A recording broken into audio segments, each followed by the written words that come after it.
খুশির ঈদে মাতোয়ারা সারা দেশ অনুষ্ঠিত হয়েছে ঈদুল আজহার নামাজ। বৃহৎ দুটি জামাতের আয়োজন ছিল শোলাকিয়া ও গোরে শহীদে।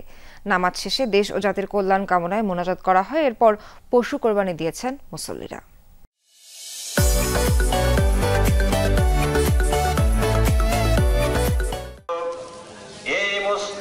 কিশোরগঞ্জের ঐতিহাসিক শোলাকিয়া ময়দান সকাল ৯টায় শুরু হয় ১৯৮তম ঈদের জামাত। অংশ নেন অর্ধ লক্ষাধিক মুসল্লি।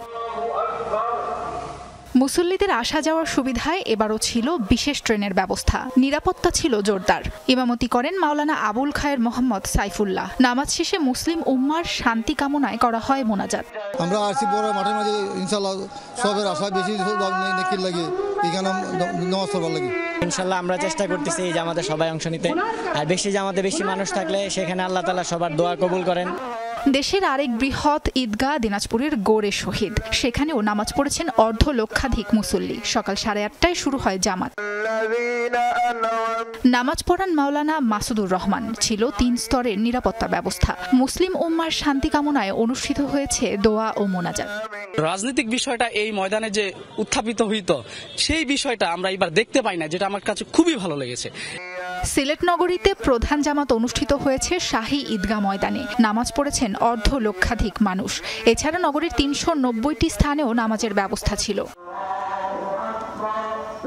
রংপুরে ঈদের প্রধান জামাত অনুষ্ঠিত হয়েছে কালেক্টরেট মাঠে। অংশ নেন কয়েক হাজার মানুষ। এছাড়া ওয়ার্ডে ওয়ার্ডেও ছিল নামাজের ব্যবস্থা। সবাই মন খুলে আল্লাহর কাছে দোয়া করেছি এই জাতির মুক্তির জন্য, এই জাতির উন্নতির জন্য।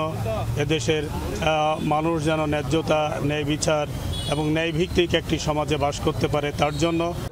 রাজশাহীতে সকাল ৭:৩০টায় ঈদুল আজহার প্রধান জামাত হয়েছে শাহ মখদুম কেন্দ্রীয় ময়দানে। এছাড়া নগরীর সাহেব বাজার, বড় রাস্তা, টিকাপাড়া, বিশ্ববিদ্যালয় কেন্দ্রীয় মসজিদ সহ পাড়া মহল্লায় ঈদের জামাত অনুষ্ঠিত হয়। আজকের ঈদের থেকে বিশ্ববাসীর জন্য কামনা, মুসলমানদের ঐক্য দরকার, এটা হলো বড় প্রয়োজন। বিগত দিনের থেকে এবার খুব ভালো হয়েছে ঈদের নামাজ। আমরা সুষ্ঠুভাবে সুন্দরভাবে নামাজটা আদায় করতে পেরেছি।